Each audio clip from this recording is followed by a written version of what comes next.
Primeira carta de Pedro, capítulo 1, de 22 a 25.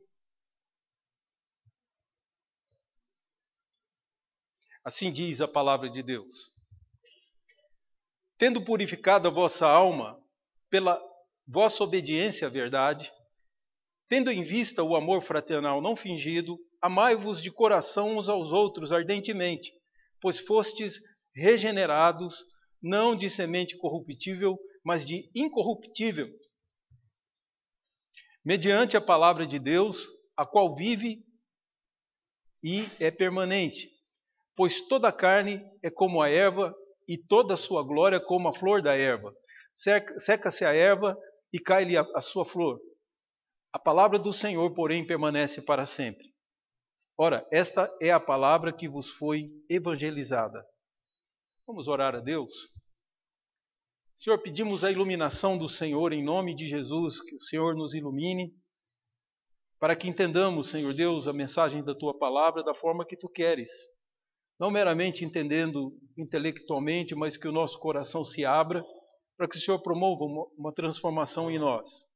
Então, que nós não somente compreendamos, mas que tenhamos o desejo urgente de transformar em obras aquilo que o Senhor nos mostrar na Tua palavra. Obrigado por o Senhor abençoar o Teu povo e nos reunir essa noite para ouvirmos a Tua mensagem. É nossa oração em nome de Jesus. Amém. Amados, na minha infância, eu morei num bairro de Goiânia chamado Setor Bueno, e esse bairro ficava ficava limítrofe com outro bairro Serrinha, que era onde ficava a concentração do Goiás Esporte Clube. Então, eu, apesar de desde novo torcer para o Vila Nova, numa certa idade minha, eu ia subir para assistir o treino do Goiás, que era o grande rival, né? Porque eu gostava daquele ambiente de futebol e tudo, cheguei até de fazer umas peneiras lá com eles. Então, uma coisa que eu achei interessante foi que o exercício físico que o jogador de futebol é submetido é uma coisa, às vezes, desumana. Na época eles não tinham técnica, equipamento, academias, como hoje as concentrações exigem. Um dos treinamentos, o jogador tinha que pôr o seu companheiro nas costas e subir uma serra, uma colina, que é chamada Serrinha, que hoje é onde está uma torre de transmissão de uma das TVs de lá. Mas essa serra era subida com alguém nas costas. Isso por quê? Para dar força na musculatura, imagino eu, né, João Marcos, nas pernas, porque a batalha de um jogo de futebol é muito grande. Então aqueles homens tinham que passar por um treinamento extremamente desconfortável e muito exigente. Fora os outros treinos que eu via eles fazendo, os circuitos de treinos que eles faziam, tudo para que eles tivessem preparo físico para aguentar 90 minutos e dentro daqueles 90 minutos obterem a vitória. Bom, isso eu estou contando aos irmãos porque é basicamente disso que Pedro vai falar aqui.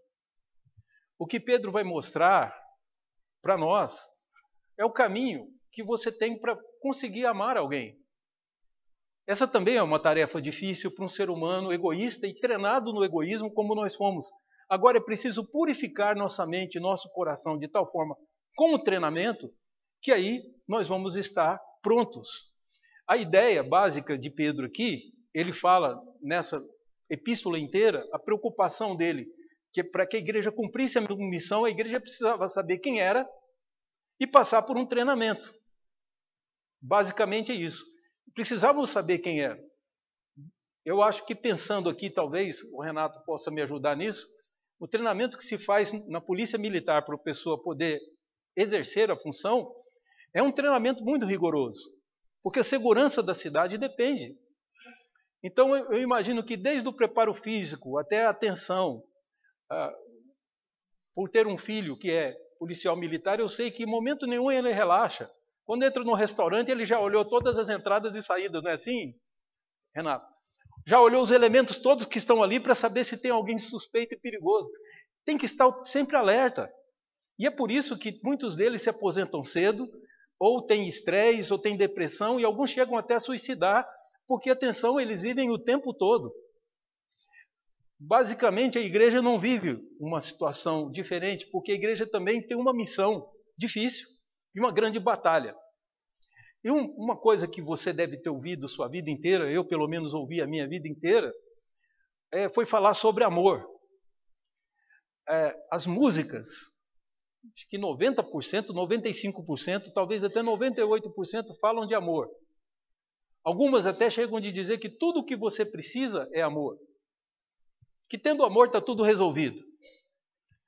E falam, mas eles nunca definem o que é amor na concepção deles, que certamente será diferente do que a Bíblia e Jesus definem como amor, e pior ainda, não nos ensinam como a gente vai encontrá-lo. Só dizem isso. Né? Vem lá John Lennon e sei lá mais quem, da geração da década de 70, tudo que você precisa é amor. Isso, aonde eu encontro? Como que um ser humano falho, pequeno, treinado no egoísmo desde a infância, filho de Adão, vai poder amar? É exatamente disso que Pedro fala. E ele está aqui exatamente para que nós nos equipemos e entendamos que precisamos chegar até o amor. E a primeira coisa que ele nos mostra é que o treinamento é feito debaixo de obediência. Vejam só, o verso 22 diz: tendo purificado a vossa alma pela vossa obediência à verdade. Então a primeira coisa que Pedro vai mostrar é que a igreja realmente tem a missão de amar. Não é só a igreja, todo ser humano precisa. Você vê os últimos versículos de Eclesiastes, nós somos informados que o resumo de tudo que o pregador quis escrever no livro de Eclesiastes foi: ama a Deus e guarda os seus mandamentos, porque isso é dever de todo homem.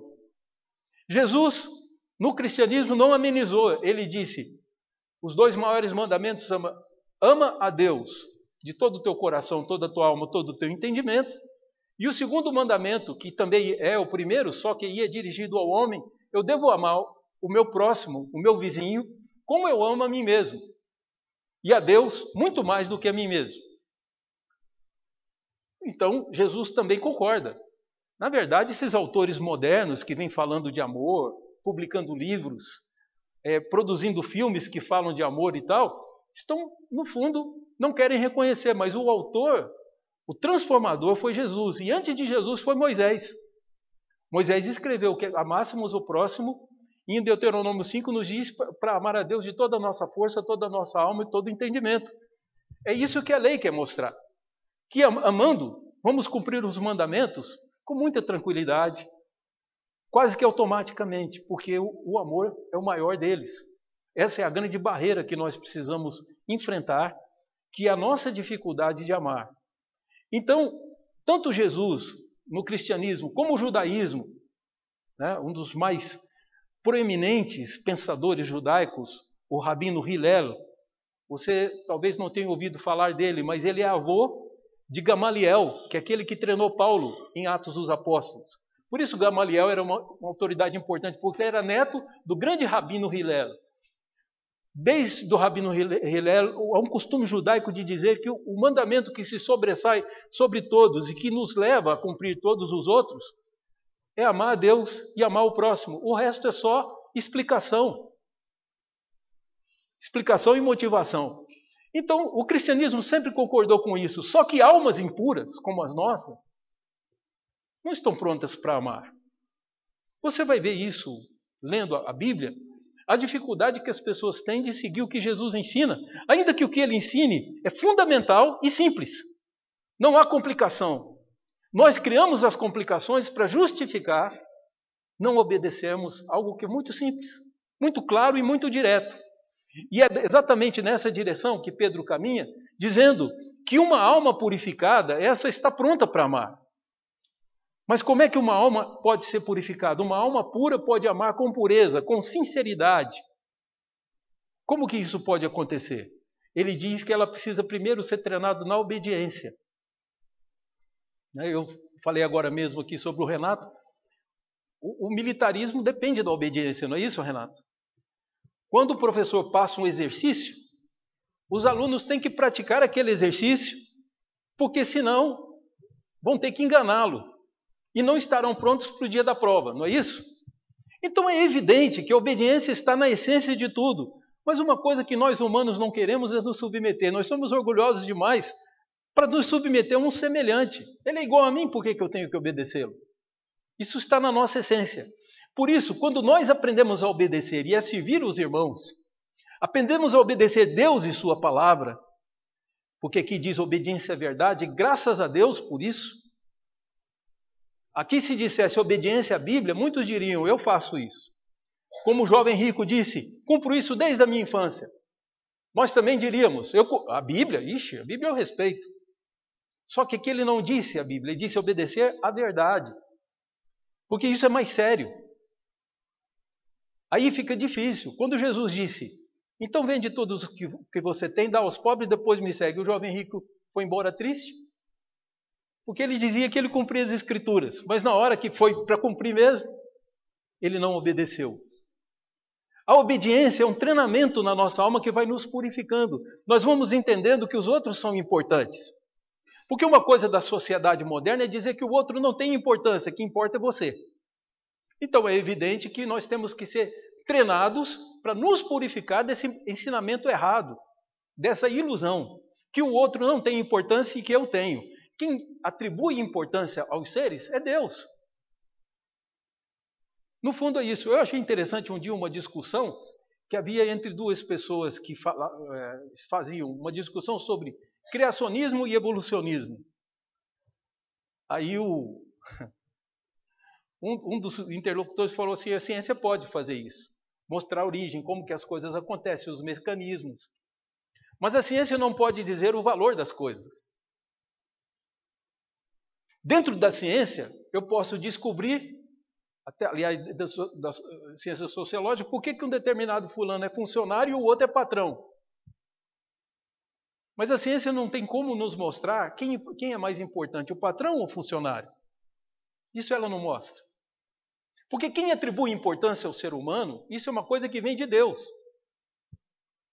E se eles ignoram a Bíblia, eles nunca vão saber o valor das coisas. Nós descobrimos o valor das coisas porque nos submetemos à palavra de Deus. Estão vendo como a obediência já transforma você e vai purificando a sua alma? Então, com a sua alma purificada, você pode caminhar. É importante caminhar na direção daquilo que Deus te chamou para fazer. Então, observe isso. Eu preciso purificar minha alma pela obediência, porque a desobediência contaminou a minha alma. E eu sou desobediente a Deus, desobediente aos outros. Um dia encontrei um amigo, nós estávamos até no elevador, e ele era do Rio de Janeiro, estava fazendo um curso junto comigo, e quando subíamos, ele disse uma coisa que eu achei interessante. Ele falou, as pessoas procuram por mim e dizem, você é ovelha do pastor fulano? Aí eu já respondo na hora, não, eu sou ovelha de Jesus. Fulano é o pastor da minha igreja. E aí eu perguntei para ele, percebendo o equívoco enorme que ele cometeu, que ele estava vivendo, eu disse a ele, meu amigo, o seu pastor está lá para pastorear bancos e paredes? Você não é ovelha de Jesus? Ele disse, sim, sou ovelha. Pastor, a função de pastor é pastorear gente. Então você está errado quando diz que ele não é o seu pastor. Ele é o seu pastor. Pode ser não por muito tempo, é pelo tempo que Deus quiser. Mas ele é o seu pastor e você deve obediência a ele. Quando alguém vai fazer profissão de fé ou vai ser recebido como membro na igreja, uma das perguntas que se faz é, você se submeterá à Constituição, à confissão de fé, os símbolos de fé e às autoridades da igreja enquanto forem fiéis às Sagradas Escrituras? É uma pergunta que a gente faz. Porque ser igreja é um exercício de submissão. É um exercício de obediência. É um serviço. Eu estou sendo treinado na igreja para poder descobrir o amor que o mundo não ensina. O mundo só diz que ele é preciso. Isso eles reconhecem. Mas aí eles vão dar definições erradas de amor. Que amor pode significar aquilo que se tem dentro de uma casa. Os filhos comendo à mesa com a mãe e pai. Um bebê nascendo. Isso expressa amor. Como também na linguagem do mundo, uma prostituta é chamada de profissional do amor. Então o mundo não sabe o que é amor, eles estão completamente perdidos. Quem pode ensinar isso é o sal da terra e a luz do mundo, que é a igreja. E a igreja só vai poder ensinar isso se exercitar-se na obediência e na submissão. O apóstolo Paulo escreve aos Filipenses dizendo: considerai os outros superiores a si mesmo, a vocês. Olhem para o outro como um superior. E não considere o outro inferior, porque o mundo diz assim: os outros são pequenos, eu não tenho que obedecê-los. E na igreja diz: os outros são importantes, eu tenho que servi-los. Então Deus nos treina debaixo da obediência. Crescemos desobedecendo a Deus, desobedecendo autoridades, passando por cima de regras. Agora somos chamados a obedecer à verdade, e a verdade é o contrário da ilusão e da mentira. Então Deus nos chama à razão, exatamente nos fazendo purificar nossas almas pela insistência na obediência. Podem saber que é isso mesmo que purifica a nossa alma. E Pedro diz, então, purificada a nossa alma pela obediência à verdade, o que nós temos em vista? Chegamos num patamar, num degrau superior, chegamos em cima na montanha. Então, quando nós chegamos num lugar mais alto, depois de muito esforço, nós vamos conseguir enxergar o amor sincero. Daqui está a palavra que ele diz: tendo em vista o amor fraternal não fingido. A palavra para amor fraternal aqui no grego é uma só, Filadélfia, que vocês devem conhecer, tem um estado americano com esse nome, tem várias coisas com esse nome. Filadélfia significa filos, amor, adelphos, irmão. Então Filadélfia é um amor de irmãos. Essa é a descoberta que se faz quando você faz o exercício, você consegue ter em vista, ter diante de si um amor de irmãos. Um amor que o mundo não pode ensinar. A gente tem noção dele. A gente praticamente tem uma leve noção do que seja amor, porque precisamos dele, estamos vivendo dentro dele, somos imagem de Deus, mas na hora de aplicar ninguém sabe dizer o que é. Ninguém sabe dizer o caminho. Pedro está dizendo, pela obediência a Deus e à verdade, nós chegamos a descobrir a outro estágio, o estágio de ver o amor. Tendo em vista, tendo diante de você o amor fraternal, o amor de irmão, porque é isso que somos. Nós caímos na bobagem de pensar que não tem problema nenhum em enganar um outro, ferir um outro, dizer palavras duras com o outro, porque ele não é nada meu. Quem disse que não é nada seu? Somos todos irmãos em Adão. Já começa daí, é a mesma família. E mais, descobrimos mais uma coisa. Somos mais próximos, que somos todos filhos de Noé. Deus extinguiu a raça humana no dilúvio e somente uma família foi preservada, a nossa. Você é irmão em Noé. Sabem que é assim que o judeu se refere ao gentio? O judeu refere-se ao estrangeiro assim. Ele não é judeu, ele diz é irmão em Noé. Porque eles creem no dilúvio e creem que nós somos irmãos deles. Esse é um tratamento muito melhor. E aí criar a disposição de amarmos como irmãos, porque é isso que nós somos. Isso, a obediência à verdade, vai nos levar a olhar para cada um como um irmão e a amá-lo como irmão. Evidente que esse é o normal, que as pessoas tenham esse tipo de afeição natural. Mas aqui diz, e o amor também não fingido, também é uma palavrinha só, que em português você poderia chamar o amor sincero, não é isso? O que não é fingido é sincero. Então, o homem é capaz de dissimular e parecer que ama, e assim pode até se enganar que ele está cumprindo o mandamento, quando na verdade ele é um desobediente. Então, não se engane, se uma pessoa chegar a te abraçar, falar palavras bonitas para você, o importante é o que ela vai dizer na sua ausência, porque dependendo do que ela falar na sua ausência, ela vai mostrar que ela não te ama e não está cumprindo o mandamento. O amor não fingido é aquele que eu não preciso de dizer para as pessoas, os meus próprios atos vão mostrar que eu amo. Às vezes não é preciso dizer.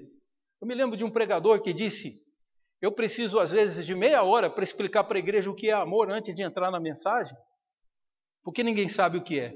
É interessante que Jesus não precisava gastar meia hora, ele simplesmente diz, amai-vos como eu vos amei.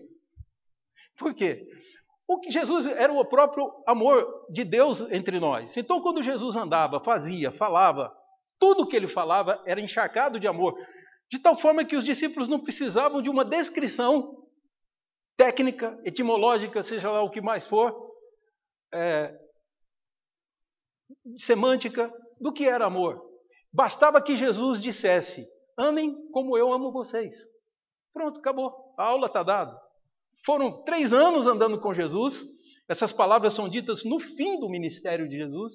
Ele diz: um novo mandamento vos dou, que vocês se amem como eu vos tenho amado. E aí ele ainda diz mais uma coisa: nisto conhecerão que sois meus discípulos. As pessoas verão que vocês são meus discípulos, porque só o discípulo de Jesus é capaz de amar como ele amou. Porque primeiro ele é exercitado na obediência, é um processo. E aí depois purificado as suas almas pela obediência, aí ele chega num patamar que ele consegue enxergar o que é o amor fraternal, não fingido, um amor sincero. Você sabe de onde vem a palavra sincero? Acho que exprime bem o que está aqui. Porque Jesus usa a palavra anipokrites, ou seja, que aquilo que não tem máscara. O hipócrita, chamado assim, foi chamado de fingido, porque no teatro grego eles punham máscaras. E aí as máscaras escondiam o que havia na face. Se a pessoa estava aborrecida, a máscara estava sorrindo, todo mundo olhava para ele e via ele sorrindo. Então, hipo quer dizer embaixo, e krites, julgamento. Então, a pessoa, na verdade, estava fazendo um julgamento, estava com raiva de você, mas estava sorrindo porque usava máscara. Esse termo, por causa do teatro grego, ficou comum, da hipocrisia. E daí nós temos nosso termo. Mas no português nós usamos mais a palavra sincero, que também tem uma história interessante. É que as pessoas antigamente faziam móveis de madeira, viu, Roberto? Roberto que gosta de trabalhar com a madeira. Eles faziam móveis de madeira e elas vinham com defeito. Então as pessoas punham cera para fechar os buracos, mas era só cera. O sujeito chegava, comprava, passava a mão, estava tudo lisinho, levava para casa. Aí o sol batia, o calor vinha, com o tempo a cera ia derretendo. Ele descobriu que foi passado para trás, que o móvel veio cheio de defeito, mas estava coberto com cera. Então quando a pessoa ia comprar o móvel, passava a mão, testava, via tudo, aí ele perguntava: é sem cera? E o sujeito dizia: é sem cera. Então daí vem a nossa palavra sincero. Ou seja, não tem disfarce. Não tem um remendo. É o amor verdadeiro. Aí você consegue ver esse amor de irmão. E você consegue ver esse amor não fingido. Aí quando você tem isso em vista, aí você consegue amar. Porque é interessante que essa é a ordem. Em todo esse parágrafo, o único imperativo que você tem é aqui. Pode ler, mesmo do português. O único imperativo. Todo o resto faz só uma moldura para essa grande ordem. Amai-vos. E aqui ainda diz ardentemente. Amai-vos ardentemente. Literalmente nessa palavra é com fervor, amar com intensidade. Está bem explicado em português. Porém, a palavra de origem aqui, que diz, é sem pausa. Se você traduzir, separar as raízes da palavra grega, você vai chegar a isso. É sem parar. Então você não ama em momentos. Você não vive amor em momentos. Você ama sempre. É o que você, às vezes eu escuto uma mãe de presidiário dizendo: eu amo porque é meu filho. Ele é um mau elemento. Ele causou danos aos outros. Ele me passa vergonha. Mas ainda é meu filho. Não é assim? E a mãe vai lá visitá-lo.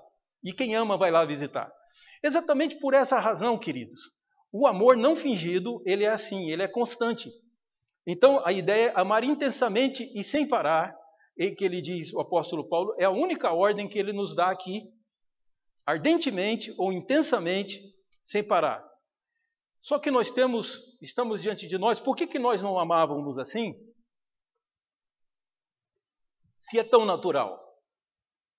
O apóstolo Paulo fala que uma das coisas que o pecado e o desejo de prazeres e tal gerou, lá em Romanos, aquele texto mesmo que ele fala do homossexualismo masculino e feminino, Romanos capítulo 1, ele cita uma coisa, ele diz que esses homens se tornaram depravados, falando dos gregos em geral e dos gentios, ficaram depravados de tudo. E uma das características que ele aponta é sem afeição natural. Olha que coisa interessante. O que Paulo está cobrando é que a gente nasce naturalmente com afeição. E o bebê humano é o mais dependente de todos, não é? Está lembrando dos seus aí, né, Clarice?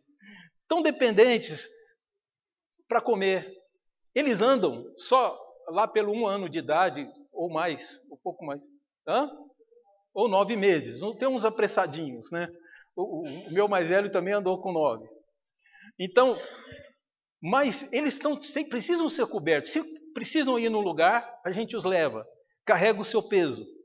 E aí, quando eles adquirem e começam a andar, é outro trabalho, porque você tem que vigiar para não cair, porque não sabe andar direito. É assim que acontece com nossos filhos. Lembre dos seus, quem for pai, e quem os outros sabem. Ajudaram a criar primos, sobrinhos, etc. Então sabem como é dependente o ser humano. Mas eles também são nisso treinados por um amor fraternal, porque eles têm que obedecer. Querem mamar, eles choram. A gente, para não ficar importunado com o choro ou preocupado com eles, vai lá e dá o mamar, dá o leite. Mas por aí afora se desenvolve um relacionamento. Mas essas crianças têm afeição natural.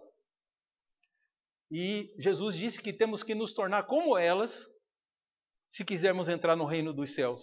Então, na verdade, a gente vai se desfazendo à medida que vamos sendo igreja por alguns anos, às vezes até por meses, pode acontecer uma transformação acelerada. Você vai entrando num processo que você vai se purificando dos valores que o mundo pôs em você. E você tem novos valores. E por isso agora é capaz de amar, porque está tendo sua alma purificada pela obediência à verdade, e com essa purificação tem diante de si o amor fraternal. Não fingido. Então agora que você tem diante de si, ame.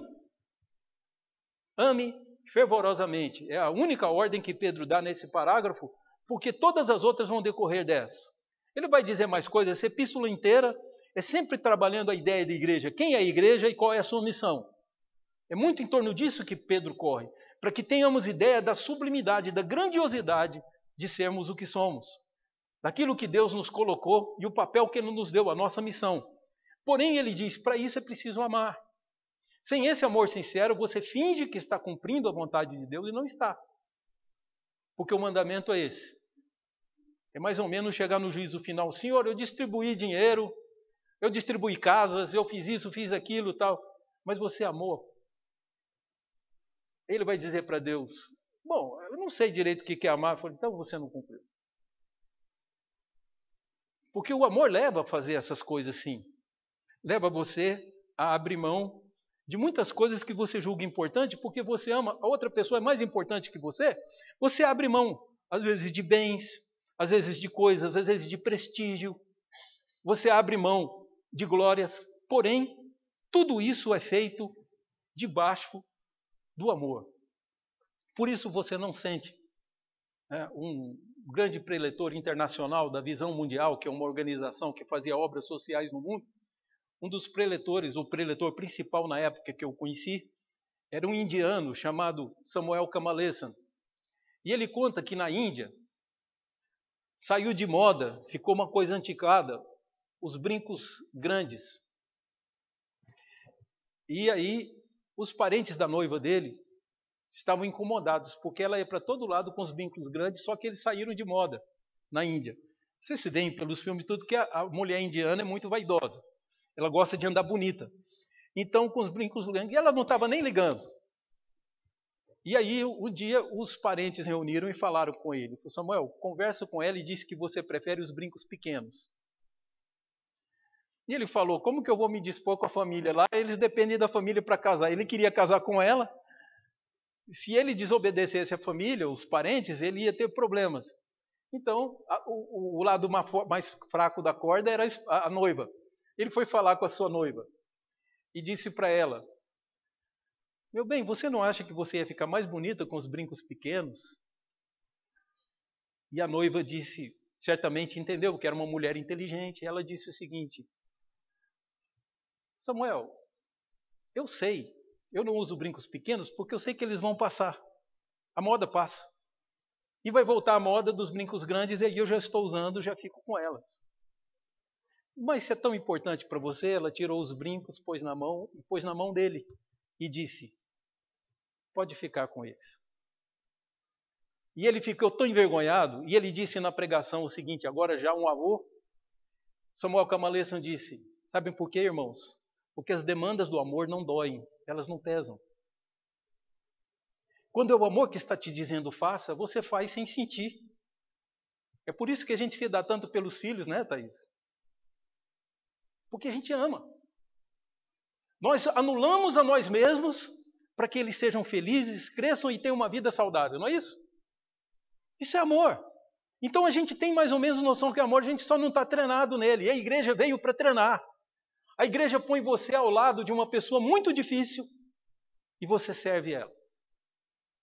Serve porque está servindo ao Senhor. Sabe o que vai acontecer? Você está sendo treinado e vai chegar num patamar que você vai conseguir ver o amor. E vendo o amor, você pode cumprir o grande mandamento. Coisa que as músicas, os poetas, nunca conseguiram nem chegar perto. Mas Jesus chegou na essência. Moisés chegou na essência. As Escrituras nos falam desse amor.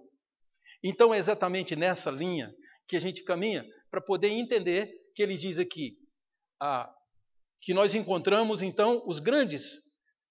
O Pedro ainda faz uma seguinte colocação: porque vocês foram regenerados não por uma semente corruptível. A semente do mundo, ela se corrompe. Ela pode estar corrompida e assim a planta também nascer com defeito. Toda semente doente vai gerar uma planta doente. Então ele diz, vocês foram, o verbo que ele usa aqui, foram regenerados, foram renovados. Vocês nasceram de novo. Basicamente é essa ideia. Esse novo nascimento é de uma semente pura, perfeita. E não da semente que se corrompe, porque as sementes morrem. Essa semente vai produzir um fruto permanente. Então você, somente quando nasce de novo, pode produzir o amor. Está aí explicado o que Jesus está dizendo para Nicodemos.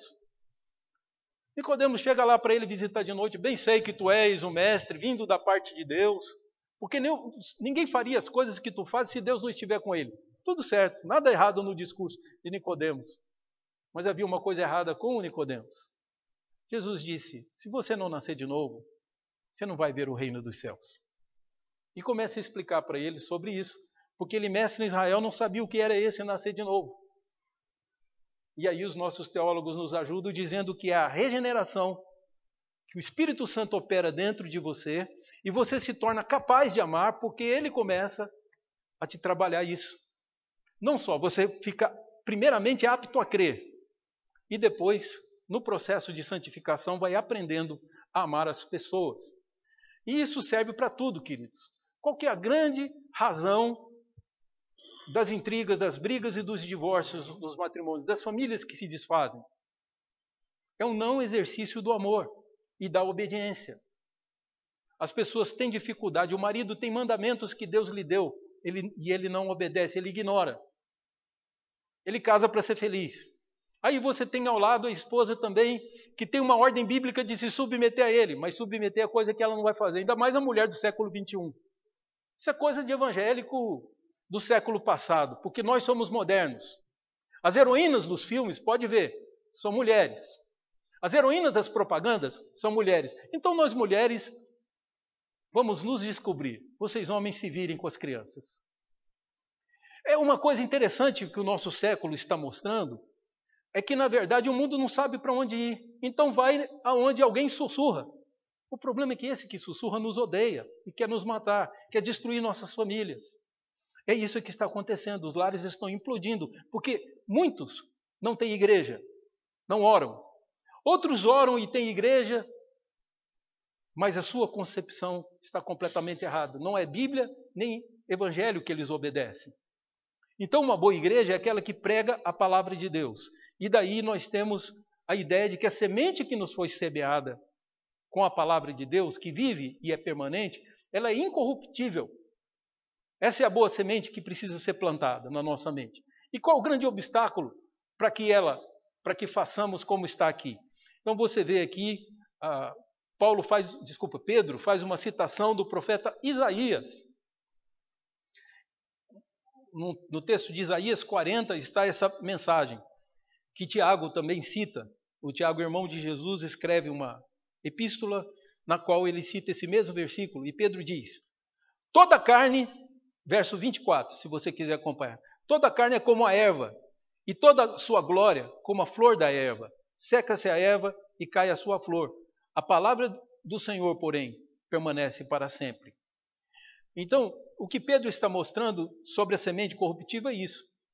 O homem comum é como um mato que cresce. Ele cresce, tem vida. Mas basta sair o sol, ele queima e cai. E toda a sua beleza, a flor que ele produz, também cai junto. Mas a palavra do Senhor permanece para sempre. O que o homem está fazendo? Trabalhando para a sua glória. E ele pode ser muito conseguir. Sou muito famoso hoje. Ninguém me olha como um qualquer. Eu faço parte da dupla sertaneja tal, eu sou o cantor de rap tal, eu sou o grande traficante tal. Porém, queridos, vai passar essa glória. O homem morre e cai a sua erva. E daqui, alguns meses, depois que ele morre, alguém vai se perguntar quem era ele? E o outro vai dizer, não sei. O que adiantou a gente correr atrás de glória para nós? De sermos orgulhosos, de não obedecermos nem a Deus e nem servirmos o irmão meramente porque precisávamos de glória, precisávamos mostrar para ele quem eu sou. Precisávamos mostrar o quanto que eu sou mais importante do que ele. E é nessa luta que o homem se destrói, porque nada disso vai permanecer para sempre. Jesus encontrou um homem que se julgava importante e mais ainda, que ele estava bem com os homens e com Deus. Mas ele sentia no seu coração que faltava alguma coisa. Então, quando Jesus, como mestre do judaísmo, ia passando, ele teve a oportunidade de perguntar para Jesus: o que me falta para herdar o reino dos céus? Que eu não sinto no coração certeza que eu vou ser aprovado por Deus no julgamento. E Jesus, querendo mostrar a ele que ele precisava se arrepender e nascer de novo até, se converter, Jesus disse para ele: você guarda os mandamentos? A resposta certa é: não consigo guardar tudo. E o texto diz que quem peca em um mandamento, pecou em todos. Você guarda os mandamentos? A resposta dele foi: quais? E Jesus menciona alguns. E ele diz: tudo isso guardo desde a minha infância. Então estava difícil explicar para ele sobre o arrependimento. Mostrou ali, de alguma forma, que havia orgulho. Ele não reconhecia, não conseguia ver que ele era uma pessoa errada, apesar de se julgar bem religioso e bem correto. E Jesus então disse a ele: uma coisa só te falta. E disse com amor. Alguns tentam dizer que Jesus ali usou uma minuto, está faltando uma coisinha. Aí você falar para um judeu que ele tem que vender tudo e dar para os pobres, isso é uma piada, né? Só falta uma coisinha, um detalhezinho. Então Jesus disse, só falta uma coisa, mas o texto bíblico diz que não foi ironia. Diz que Jesus tomou-se de um grande amor por ele, e aí o dono de todas as coisas diz: vai, vende tudo que você tem, e quando você não tiver nada, aí você vem e me segue. Esse é o exercício da obediência, que nós não queremos nos submeter, porque ele custa caro. Nós vamos abrir mão de coisas que nós, mentindo para nós mesmos, dizemos que é nossa. Minha casa é minha, porque tem um cartório que diz que a escritura que é minha. Minha casa é minha, não sei o que é meu, isso é meu, isso é meu, isso é meu, tudo é meu. E de repente a gente ou escuta alguém falar: esse é o seu último minuto. E você descobre que você nunca foi dono de nada. E aí você morre. Então o que Jesus está dizendo é que a glória do homem, através de Pedro, se desfaz. A única coisa de útil que você pode fazer, que tem capacidade que está na sua mão, é amar. Mas só que poluído a sua alma com tantas mentiras sobre quem é um ser humano, do que são as coisas, você é incapaz de amar. O que realmente tem valor? O que tem valor? Então, o que você precisa descobrir é isso. O valor quem determina é Deus. Então, só obedecendo é que eu vou conseguir chegar a Ele. E aqui, então, a erva cai e o homem descobre que tudo que ele viveu foi um engano. Ganhei muito dinheiro. Agora, o que eu vou fazer? Já sei, vou derrubar meus celeiros, vou encher de mais mantimento, e aí vou ficar mais rico ainda, e depois o resto da minha vida vai ser só me deleitar com as coisas que eu consegui através da plantação. Que coisa interessante. E Jesus disse para ele: louco. Essa palavra louco quer dizer tolo. A gente não vai usar essas palavras, Jesus era muito elegante, mas é o sinônimo de imbecil, idiota. Jesus disse: louco, essa noite pedirão a sua alma. E o que você tem guardado? Vai ficar para quem? Você não vai ficar com nada. Então nada era seu. Olha só que paz que Jó tinha. Quando contaram para Jó que ele perdeu todas as coisas, e ele disse: o Senhor deu e perdeu os filhos também. O Senhor deu, o Senhor tirou. Louvado seja o nome do Senhor. Que lição, né? Alguém que teme ao Senhor, que foi exercitado na obediência, porque Jó foi, consegue enxergar isso. Né? E alguém conta que aquele grande reavivador inglês, John Wesley, fundador da igreja metodista, dizem que ele estava voltando, foi Carlos Wesley, aliás, o irmão dele, se não me engano, estava voltando do culto da manhã, e alguém veio correndo, um menino veio correndo dizer assim: pastor, uma coisa horrível aconteceu. Eu falei: o quê? Ele falou assim: a casa que o senhor mora pegou fogo e queimou tudo, não sobrou nada. Aí dizem que Wesley puxou o menino para o lado e falou assim: vamos orar. E a oração dele foi muito simples: Senhor, a casa era tua e tudo que eu tinha era teu. Então, obrigado, porque é uma preocupação a menos que eu vou ter agora. Amém. Wesley simplesmente olhou para o que ele possuía e dizia: tudo era do Senhor. Quando o ladrão me rouba, não está roubando de mim, está roubando de Deus, vai prestar conta para ele. Então, a nossa opressão, ela começa a se desfazer à medida que nós enxergamos o valor. O amor está no princípio de tudo. Se você já é capaz de enxergá-lo, então ótimo. Vejam só, quando ele fala da palavra, verso 24, ele diz: ora, esta é a palavra que vos foi evangelizada. É isso que a igreja pregou, vem pregando, pregou no passado, na fundação dessa igreja, está pregando até hoje e vai continuar pregando. Obedeçam a Deus. Se você o ama, obedeça, porque as demandas do amor não doem. Quero encerrar contando aos irmãos, ou contando algo que vocês já sabem, as palavras de Jesus quando ele encontrou Pedro, que eu acho extraordinário. André havia ouvido a mensagem do Senhor. E aí, como ele pescava e trabalhava junto com seu irmão Pedro, ele chamou Pedro. Eles eram filhos do mesmo pai, da mesma mãe, e disse lá: vem aqui, eu achei o Messias. E Pedro então entra na casa para ouvir os ensinos de Jesus, que segundo o irmão André, era o Messias, o Salvador do mundo, que estava sendo esperado por séculos pelos hebreus, por milênios pelos hebreus. E daí, quando ele se aproxima de Jesus, Jesus olha para ele e diz: tu és Pedro. Até ali ele achou que ele era Simão. Esse foi o nome que o pai dele deu, baseado no patriarca deles, né, Simeone, o Simeão.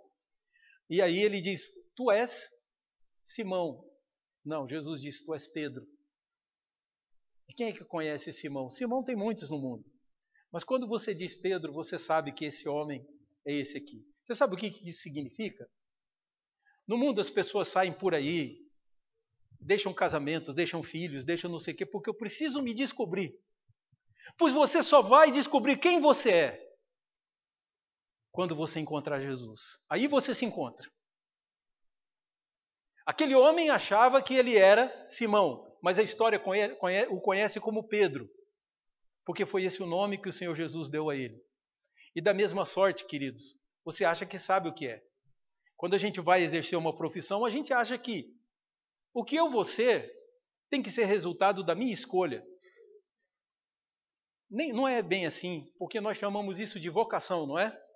Você já pensou nisso? Vocação? Não sei qual é a sua função, o seu trabalho, mas vocação significa, vem da palavra de vogal, tem uma voz nisso. Vocação quer dizer chamado. Então, aquele que está montando computadores, aquele que trabalha com área de computação, ele foi vocacionado para aquilo, ele foi chamado. Ele se chamou ou não? Deus o chamou para exercer essa função. Então, cada um de nós tem um chamado de Deus e tem uma missão. Às vezes até estamos insistindo em cumprir outra função, pois o chamado da igreja é para amar. E por amor é que a gente anuncia o evangelho, que se espalha, pessoas se convertem, se exercitam na obediência e aprendem a amar com o amor fraternal que o mundo não pode dizer. Então, quem você é não pode ser matéria de uma escolha sua. Não pode ser produto da sua escolha. Consulte a Deus e pergunte quem você é. Porque é Ele que sabe quem é você e para quem Ele pôs aqui, qual que é a sua função. E aí, se submeta a isso, aí você vai descobrir o amor que foi tão cantado e tão pouco vivido. Tão falado, tão escrito, tão filmado, e ninguém sabe te dizer o que é. Amor é Jesus. Na cruz, morrendo por mim, pelos meus pecados. Isso é graça. Eu não merecia, e Ele fez isso por mim. Agora, Ele diz, ame aos outros como eu tenho amado. A vocação da igreja, queridos, é amor. Esse foi o chamado. Esse é o nosso ministério, esse é o nosso trabalho. Se não estamos amando, estamos descumprindo nossa missão, estamos desperdiçando o nosso tempo.